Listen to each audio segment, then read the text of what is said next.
The galaxy was old, very old. 3,000 species lived among the stars, trading, fighting, and building empires that rose and fell like waves on a beach. They had seen everything. They had conquered worlds, created artificial suns, and built machines that could think. They believed they understood the universe and everything in it. They were wrong about one thing. They were wrong about humans. In the year 4217 by galactic count, humanity was a small power. They had spread to 12 star systems, built colonies on dozens of worlds, and joined the Galactic Concord as minor members.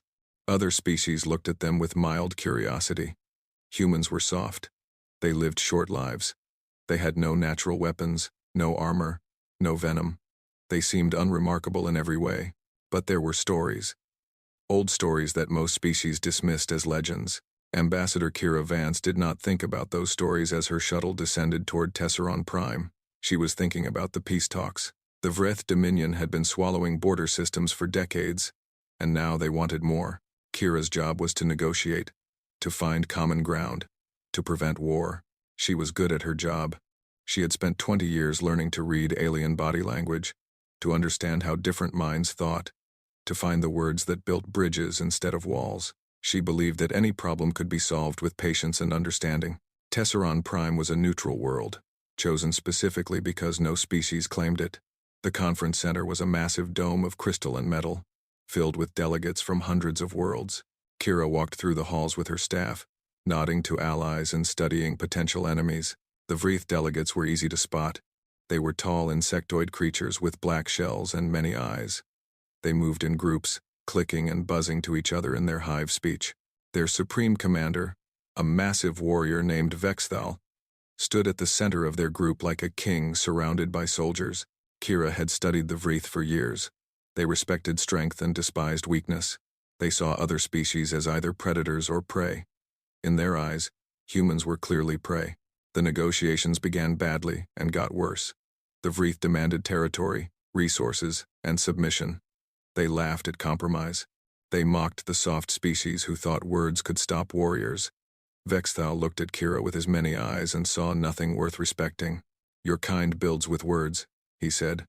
"We build with conquest. You will learn the difference." Kira kept her face calm. She had heard worse. She would keep trying. That night, she returned to the human quarter of the station. It was a small section, home to about 3,000 humans. Diplomats, staff, families, children played in the corridors while their parents discussed the day's events. It felt like a small piece of home among the stars. Kira ate dinner with her team. They talked about strategy, about which species might support them, about how to break through Vreth arrogance. They were tired but hopeful. Peace was still possible. She went to bed thinking about tomorrow's session. She never got there. The explosion came at midnight.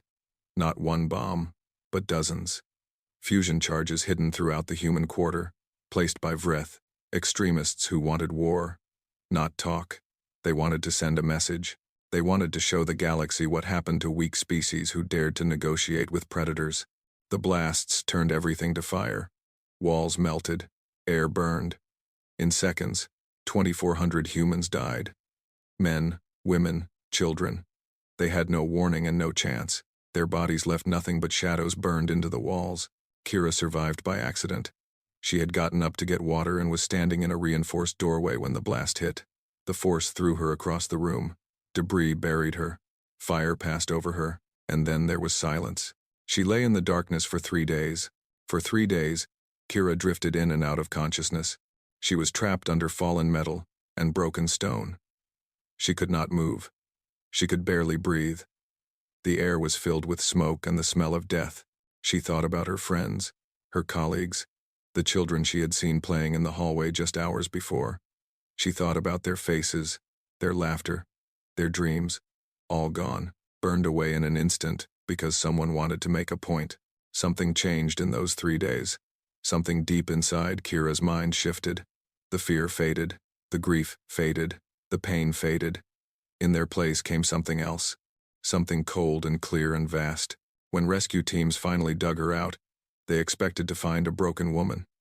Instead, they found someone sitting calmly in the rubble, eyes open, breathing slowly. The lead rescuer was a Thessian, a species known for reading emotions. She took one look at Kira and stepped back in alarm. "Get security," she whispered to her team. "Why?" someone asked. "She is injured. She needs help." The Thessian shook her head. Her hands were trembling. "That is not Ambassador Vance anymore. Something else is looking out through her eyes." Kira stood up slowly. She dusted off her torn clothing. She looked at the burned walls, the scattered debris, the shadows of the dead. Her face showed no expression. "I would like to speak with the Vreth delegation," she said. Her voice was calm, too calm. "Ambassador, you need medical attention. You have been trapped for 3 days. You must be—" "I am fine." Kira walked past them toward the exit. "I have never been more fine in my life." Across the galaxy, something strange began to happen.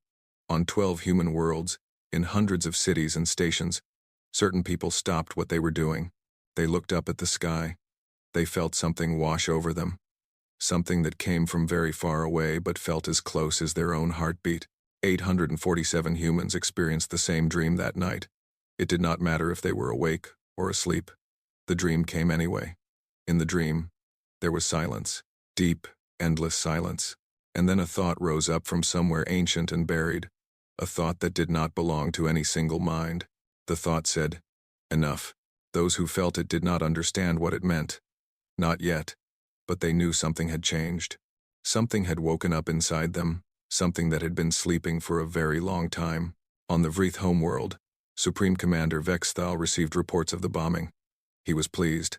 The message had been sent. The soft species would learn fear. The galaxy would see that the Vreth took what they wanted. His advisors told him about the survivor.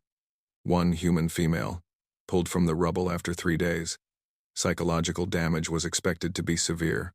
She was no threat. Vexthal clicked his mandibles in amusement. One survivor. Good. Let her carry the story to her people. Let her tell them what happens when prey forgets its place. He did not see the report that came later. The one from the Thessian rescue team. The one that described a woman walking out of a mass grave with eyes that held no fear, no grief, no anger, only clarity. He did not understand what that meant. He would learn. The universe had rules. Most species understood them. The strong took from the weak. The predators hunted the prey. Fear kept the small creatures alive. These rules were old and seemed unchangeable. But there was an exception. One species that broke the rules. One species whose fear could disappear, replaced by something far more dangerous. The galaxy had forgotten this because it had been so long since anyone had been foolish enough to test it. The Vreth had just reminded humanity what they truly were, and humanity was beginning to wake up. Commander Elias Thorne had served in the human fleet for 15 years. He was stationed at Kepler's Watch, a small military outpost on the edge of human space. He was a good officer, steady and calm, the kind of man his crew trusted with their lives. His sister Maya had worked at the embassy on Tesseron Prime. She had been a translator, brilliant with languages, always smiling. She had sent him a message the day before the bombing, telling him about the difficult negotiations, joking about the strange food at the diplomatic dinners. When the news came, Elias was on the bridge of his ship. He heard the words. He understood them. 2,400 dead, his sister among them. But the pain did not come the way he expected. Instead, something else arrived. That night, Elias did not sleep. He lay in his bed, staring at the ceiling, waiting for grief to crush him. But the grief never came. In its place was silence. A deep, cold silence that filled every corner of his mind. He got up and walked to the observation deck. He looked out at the stars for hours. By morning, he felt different. Not sad, not angry. Just clear. Clearer than he had ever felt in his entire life. The ship's doctor noticed the change first. Elias came in for a routine check, and the doctor's instruments showed strange readings. His stress hormones had dropped to almost nothing. His brain activity had shifted into patterns the doctor had never seen before. But his thinking was faster, sharper, more focused than ever. "Commander, these readings are impossible," the doctor said. "Your body is acting like you are in deep sleep, but your mind is performing at levels I cannot explain. How do you feel?" Elias considered the question carefully. "Clear," he said finally. "For the first time in my life, everything is completely clear." The doctor sent his findings to military headquarters.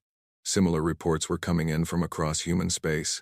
Hundreds of people were changing. They stopped sleeping. Their fear responses vanished. Their minds became faster and sharper. They all had one thing in common. They had lost someone in the bombing, or they had felt that strange dream, that single thought that rose up from nowhere. Scientists studied them and found no explanation. Psychologists interviewed them and left confused. These people were not broken. They were not traumatized. They were something else entirely. The Galactic Concord took notice. Intelligence agents from dozens of species began gathering information. They searched through old records, looking for similar events in human history. What they found frightened them. There were stories scattered across 300 years of human expansion. A soldier on Proxima 3 who walked through plasma fire without flinching, destroying an entire enemy warship by himself. A diplomat on Vega Station who talked a violent cult into surrendering through sheer force of presence, without saying a threatening word. A child on a damaged colony ship who organized 40 adults to survive 18 months in space, keeping them alive through will alone. These stories had been dismissed as legends, exaggerations, human propaganda. But now the intelligence agents looked at them again and saw a pattern: extreme loss, extreme threat, and then a transformation into something that could not be stopped. The Vrith Dominion did not care about these reports.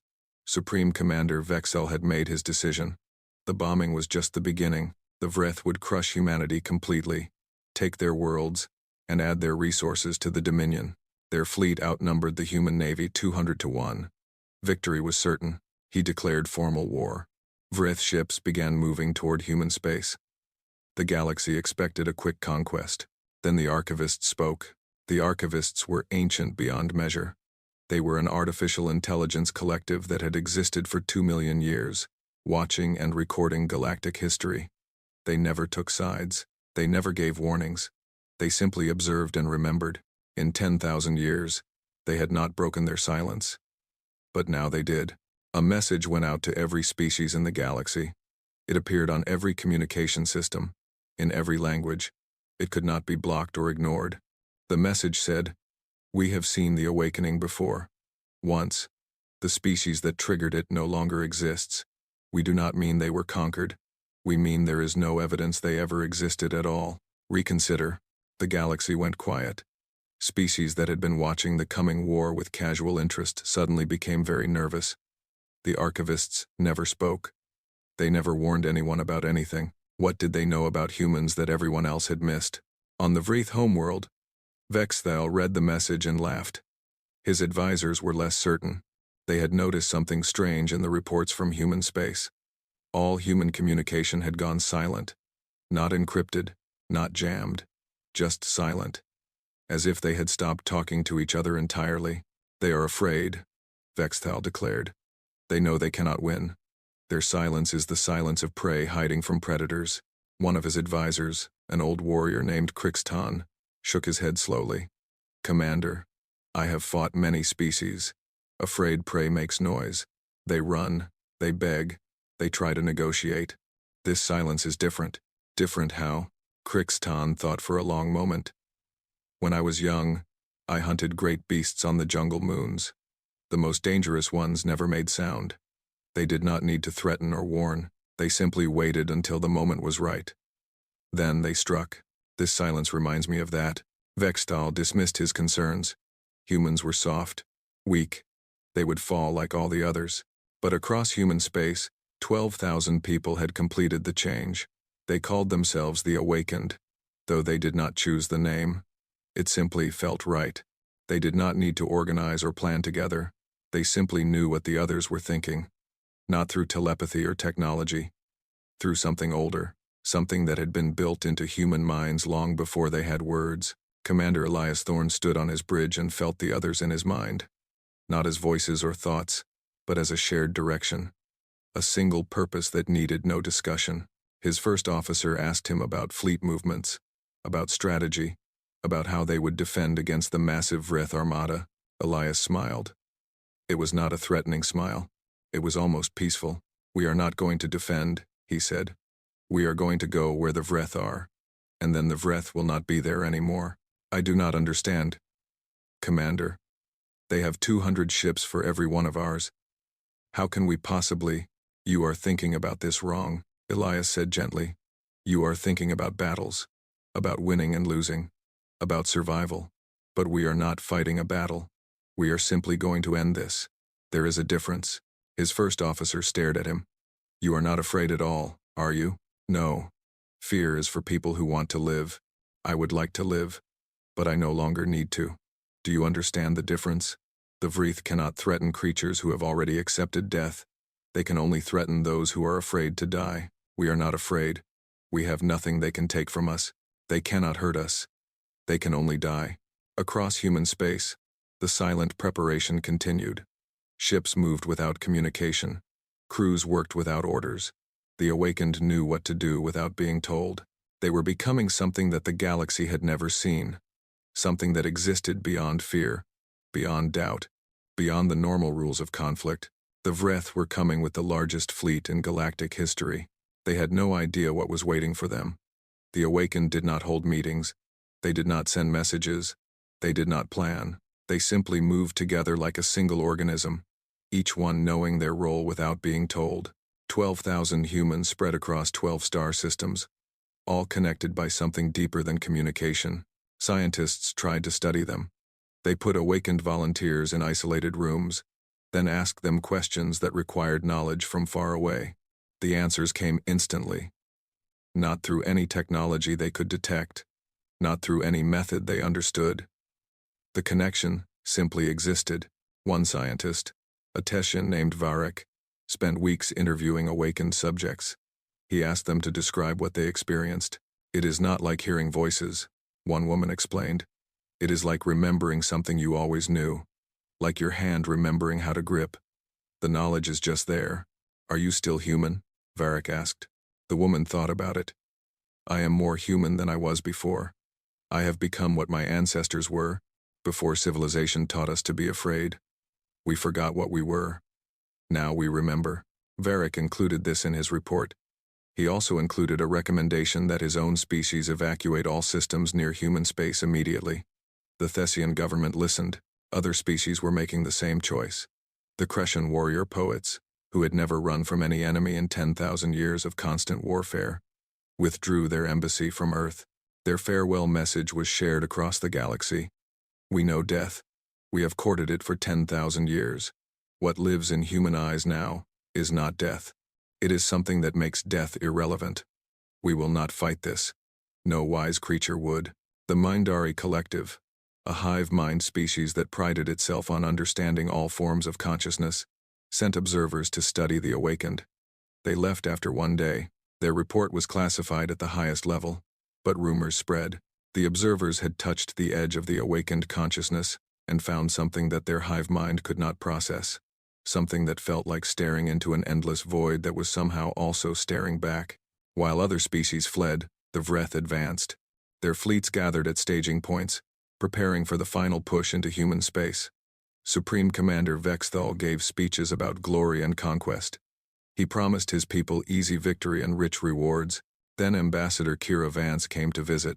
The Forward Vreth Command Base was on New Geneva, a human colony that had been captured in the first days of the war.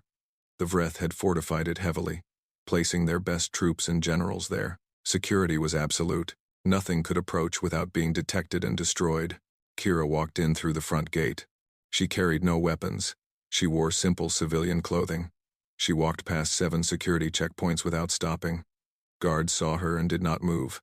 Their bodies refused to obey their minds.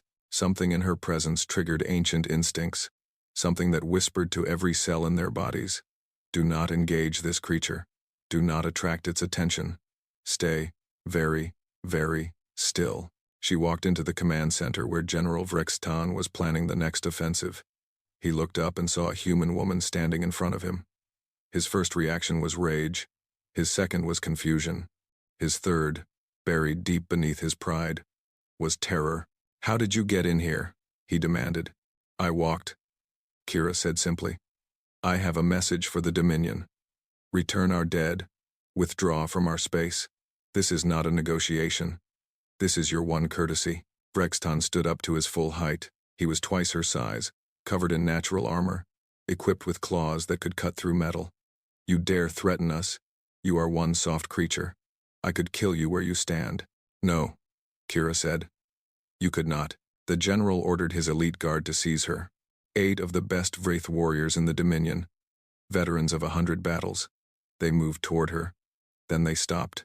Later, they would struggle to explain what happened. Their bodies simply refused to continue. Every instinct they had, every piece of genetic programming built into them by millions of years of evolution, screamed that approaching this woman would be the last thing they ever did. 2 of them fell to their knees. One began making sounds of submission, a behavior that Wraith were supposed to be incapable of. 2 others drew their weapons and killed themselves rather than face her. Kira watched this without expression. Then she turned back to the general. You have 3 days to respond to my message. I suggest you use them wisely. She turned and walked out the same way she came in. No one tried to stop her. No one could. General Vrixton stood in silence for a long time after she left. His hands were shaking. He was a warrior who had never known fear in his life. He had fought in dozens of campaigns, faced enemies that should have killed him, and never felt anything but the joy of battle. Now he understood what fear felt like, and he understood something worse. The fear was correct. His instincts were not broken. They were trying to save his life. He sent a message to Supreme Commander Vexthal, describing what happened. Vexthal dismissed it as exaggeration. Fear was weakness. The attack would proceed as planned. But rumors spread through the Wraith ranks. Soldiers who had been eager for battle began to hesitate. The story of the human woman who walked through an army changed with each telling, growing more terrible. Some said she had killed the guards with a look. Others said she had controlled their minds. The truth was almost worse. She had done nothing except exist, and that had been enough. Back in human space, Fleet Admiral Chen met with Commander Elias Thorne. Chen was not awakened. He was a normal human, frightened and confused by what his species was becoming, but he was still in command, and he needed to know the plan. The Wraith have gathered 40,000 warships, Chen said. We have less than 300. They are moving toward Tesseron, back to where the bombing happened. They want to make their victory symbolic. Elias nodded. Yes, we know. What is the plan? How do we defend against that many ships? We do not defend. Then what? Elias looked out the window at the stars. We will go to Tesseron with 200 ships, all awakened crews. We will meet them there. 200 against 40,000. That is suicide. No, Elias said quietly. Suicide is what happens when someone dies without purpose. We have purpose. We are going to end this war. How? Explain it to me. Help me understand. Elias turned to face the Admiral. His eyes were calm, clear, and completely unafraid. You are thinking about this as a battle. Numbers against numbers. Ships against ships. But that is not what this is. The Wraith are predators. Their entire psychology is built around the relationship between predator and prey. They only understand dominance and submission, threat and fear. So they are about to meet something that does not fit into their understanding. Creatures that cannot be threatened because they do not fear death. Creatures that cannot be dominated because they have no desire for submission. Creatures that will simply keep coming until the job is done.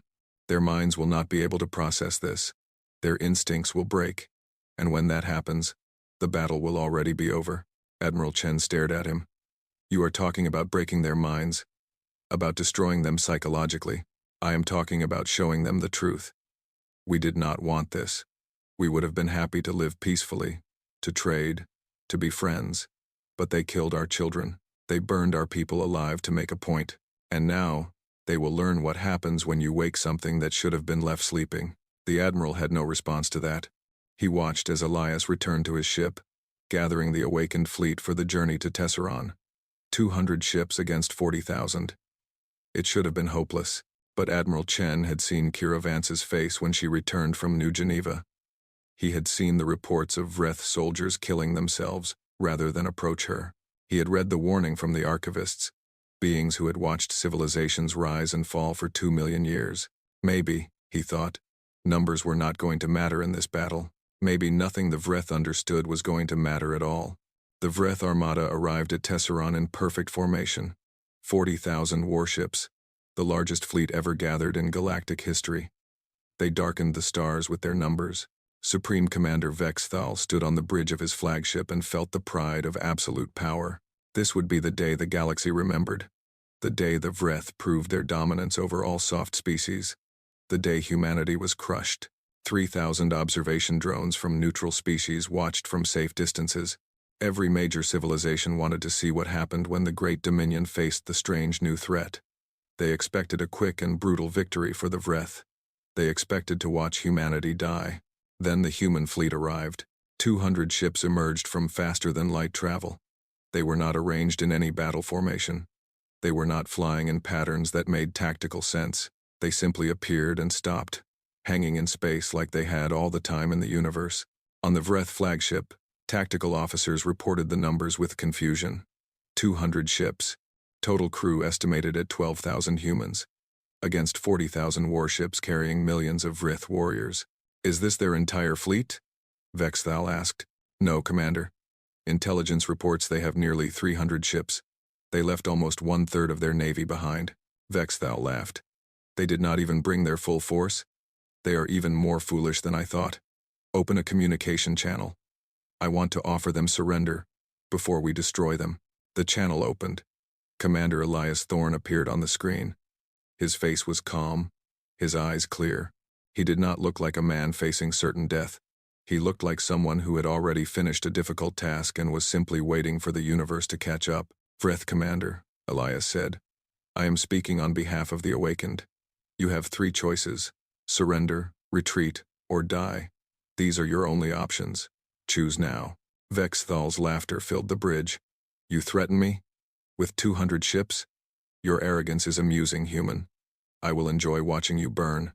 You misunderstand, Elias said. I am not threatening you.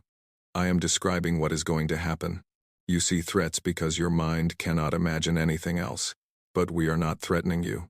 We are simply going to end this. Your choices determine only whether you are alive when it is over. Enough talk. All ships, begin attack. The Vreth fleet surged forward. 40,000 ships moved as one, a wave of destruction that should have crushed anything in its path. Their weapons powered up, their targeting systems locked onto the tiny human fleet. The human ships began to move. What happened next was recorded by all 3,000 observation drones. The recordings would later be classified at the highest levels by every government that viewed them. What they showed was impossible. The human ships did not fight like a military force. They fought like a force of nature that had learned to think. They moved in patterns that should not have worked, exploiting gaps that existed for only milliseconds. They flew their ships as if the vessels were extensions of their own bodies, with no hesitation between thought and action. Normal pilots had limits. They had reaction times. They had self-preservation instincts that created tiny delays, moments of caution that added up to survivable patterns of combat. The awakened had none of these. They saw an opening and they took it, instantly, without any consideration for their own safety. A single human ship dove into the center of a Vreth formation, spinning through a maze of enemy vessels, firing constantly. It destroyed 37 ships before it was finally hit, and even as it exploded, its last shots took out 12 more. But the weapons were not what broke the Vreth. 20 minutes into the battle, the Vreth began to feel something strange.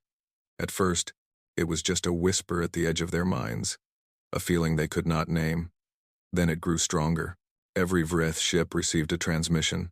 It came through every communication system, every frequency, every channel. But it was not words, it was not threats. It was something far worse. It was a feeling.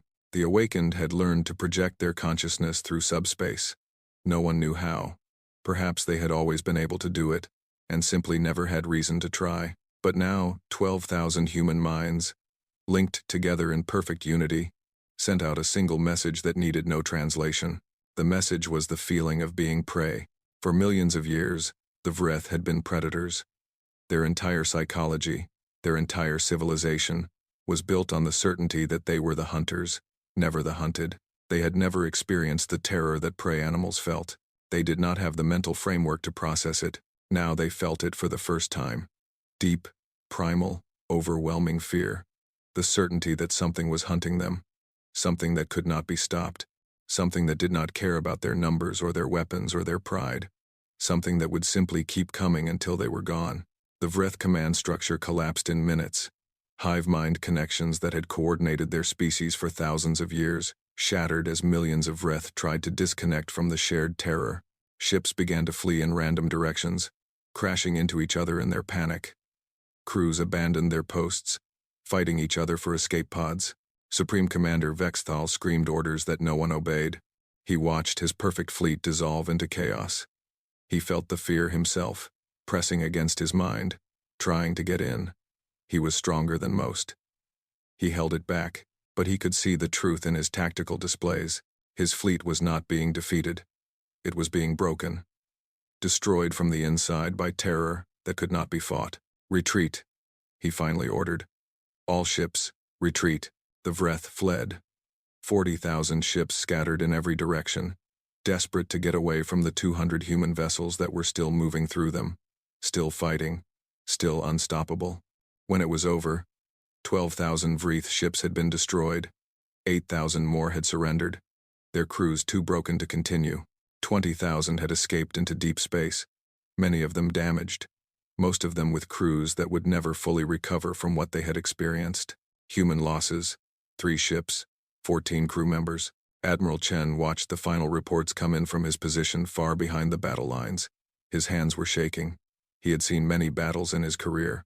He had never seen anything like this. Commander Elias Thorne's ship docked with the Admiral's flagship an hour after the fighting ended. Elias walked onto the bridge, looking tired but calm. "Explain," Chen said. "Please, explain what I just watched." Elias considered the question. Fear is a survival mechanism. It exists to keep creatures alive. It makes them cautious, careful, ready to flee or submit when facing a greater threat. Every predator in the galaxy relies on the fear of their prey. It is how the universe works. And we removed that mechanism from ourselves. We became creatures without fear. Do you understand what that means? It means we became something that every other creature's fear was designed to warn them about. We became the thing at the top of the food chain, the thing that cannot be threatened, cannot be deterred, cannot be stopped. The feeling they experienced, the terror. How did you do that? We did not do anything. We simply let them feel what they should have felt the moment they decided to murder our children. We let them see what they had awakened. Their own instincts did the rest. Deep down, in the oldest parts of their brains, they knew what we were. They just needed to be reminded. Admiral Chen sat down heavily. What happens now? Now we go home. The Vreth are broken. They will never threaten us again. They may never threaten anyone again. The fear will spread through their entire species. It will change them forever. Is that what you wanted? To destroy them without even conquering them? Elias looked out at the stars, at the debris field that had been the greatest fleet in history. We did not want any of this. We wanted to live in peace. They made that impossible, so we became impossible in return. That is all this was, a reminder of what happens when you push a species past its breaking point. He turned to leave, then paused. Tell the other species that they have nothing to fear from us. We do not want to conquer anyone. We do not want to rule the galaxy. We just want to be left alone. The Vreth should have accepted that. They did not. Now they are a lesson for everyone else. He walked off the bridge, leaving Admiral Chen alone with the weight of what he had witnessed. The battle that was not really a battle at all. The moment when humanity showed the galaxy what it truly was, and what it could become if anyone was ever foolish enough to make them. 6 months passed after the battle at Tesseron. The galaxy changed in ways no one had expected. The Vreth Dominion collapsed. Not because humanity invaded them.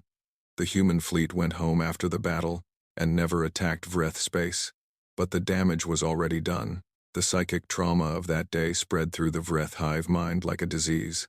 Soldiers who had not even been at the battle felt the echoes of what their brothers had experienced. Entire generations refused to breed. The warrior caste that had driven Vreth expansion for thousands of years simply stopped functioning. They could not connect to the hive mind without touching the memory of that terror. Many chose isolation instead. Many chose death. The Great Dominion, which had conquered 100 species, fell apart in months. Not from military defeat, but from psychological collapse. They had built their entire civilization on the certainty that they were predators. Humanity had shown them they were wrong. That truth destroyed them more completely than any weapon could have. The 12,000 awakened humans remained changed. Scientists searched for a cure, a way to reverse the transformation, but there was nothing to cure. The awakening was not a disease or a malfunction. It was simply a different state of being, one that humans had apparently always been capable of reaching. But something unexpected happened in the months after the battle. The awakened began to stabilize. The cold clarity that had made them so terrifying started to soften. Not back to normal, they would never be normal again, but into something new, something that could exist alongside regular humans without frightening them. Commander Elias Thorne described it to Admiral Chen during one of their meetings. "We reached the bottom," he said. "We saw how far we could go, what we could become when everything was stripped away, and we chose to climb back part way. Not all the way, but enough to remember why living matters, why connection matters, why love matters. Can you still do what you did at Tesseron? Yes, if we had to, but we do not want to. Being that thing, that pure force without feeling, it works, but it is not living. We want to live. We just know now that we do not need to. There is peace in that knowledge. Strange peace, but peace." Ambassador Kira Vance addressed the full Galactic Concord 6 months after the battle. Thousands of species sent representatives, all of them wanting to hear what humanity would say. Would they demand submission? Would they claim leadership of the galaxy? What did the new apex predators want? Kira stood before them, a small human woman who had walked through an army without being touched. She looked tired, but there was warmth in her eyes that had not been there immediately after the bombing. "You want to know what we are," she said. "What the awakening is? I will tell you." The hall went silent. Every being present leaned forward to listen. Humans evolved as persistence predators. We did not need claws or venom or armor. We needed patience, cooperation, and the ability to keep going after our prey had exhausted itself. Our ancestors would chase animals for days, not through speed, but through endurance. They simply refused to stop. She paused, gathering her thoughts. The awakening is what happens when that mechanism turns inward, when there is nothing left to lose, when the fear that normally protects us is stripped away. We become something that cannot be stopped because it no longer has the self-preservation instinct that stopping requires. We become pure persistence, pure purpose. The Vreth killed 2,400 of us. They wanted to teach us fear.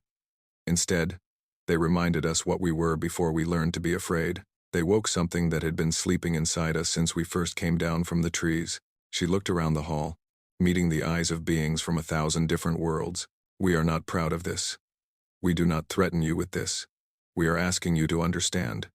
We do not want to be this. No one should want to be this. We would rather be your friends, your partners, your fellow travelers in this galaxy." Her voice hardened slightly. "But if you harm us, if you take our children and burn them to make a point, we will become the thing that your ancestors knew to run from before your species learned language. We will become the predator that every other predator fears. We will not stop until the threat is ended. We cannot be reasoned with. We cannot be deterred. We will simply keep coming, until the job is done."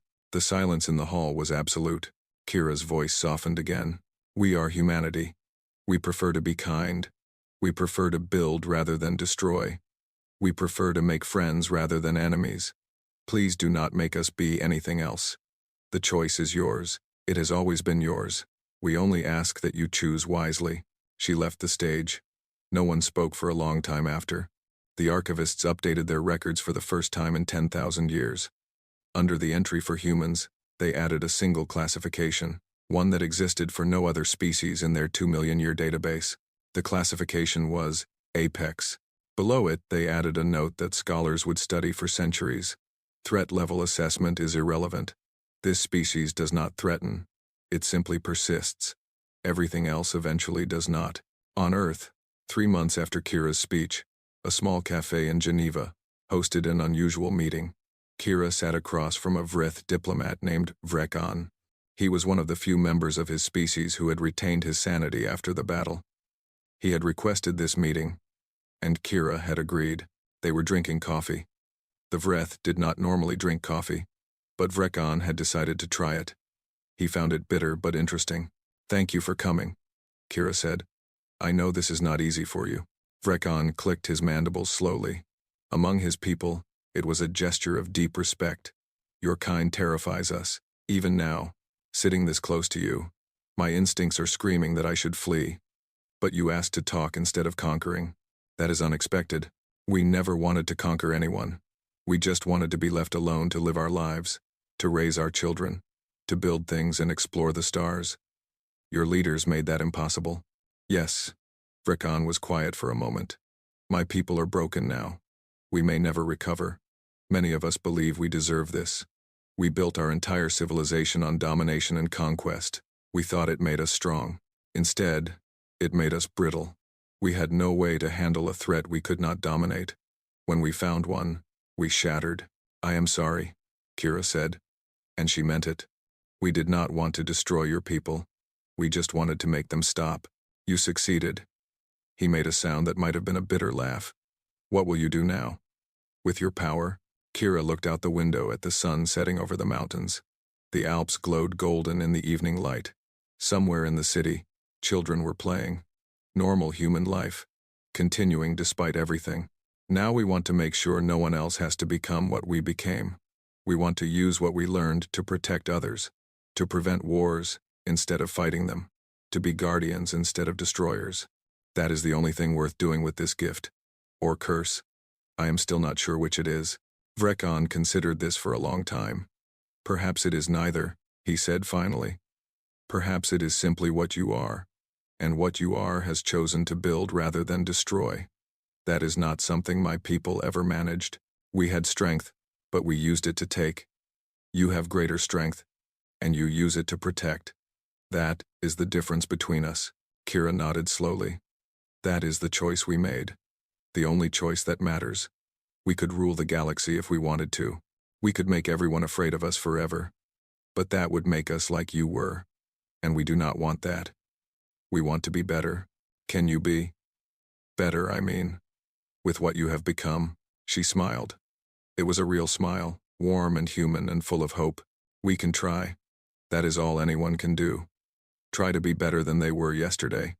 Try to build something good out of the wreckage of something terrible. Try to find meaning in suffering instead of just more suffering. Vrekon stared at her for a long moment. Then he did something remarkable. He reached across the table with one of his clawed hands and gently touched her fingers. A gesture of connection. Of trust. Then perhaps there is hope for all of us, he said. If the most dangerous creatures in the galaxy can choose kindness, perhaps the rest of us can learn from that. That is all we want, Kira said softly.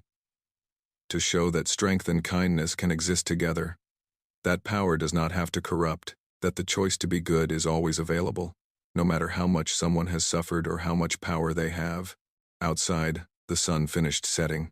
Stars began to appear in the darkening sky. Somewhere out there, 3,000 species were watching humanity, wondering what would happen next, wondering if the sleeping giants would stay peaceful or if something would wake them again. In a small cafe in Geneva, a human and a Vreeth drank coffee together and talked about the future. It was a small thing, a tiny moment in a vast galaxy. But it was also everything, a choice to build instead of destroy, to connect instead of conquer, to be better than the circumstances that made them. That was what humanity had learned from the awakening. Not just how to be terrifying, but why being terrifying was never enough. Why the only real victory was choosing to be something more than a weapon. The galaxy would remember the battle at Tesseron for 1,000 years. But it would remember this moment too. The moment when humanity showed that its greatest strength was not the awakening. It was what they chose to do after they woke up.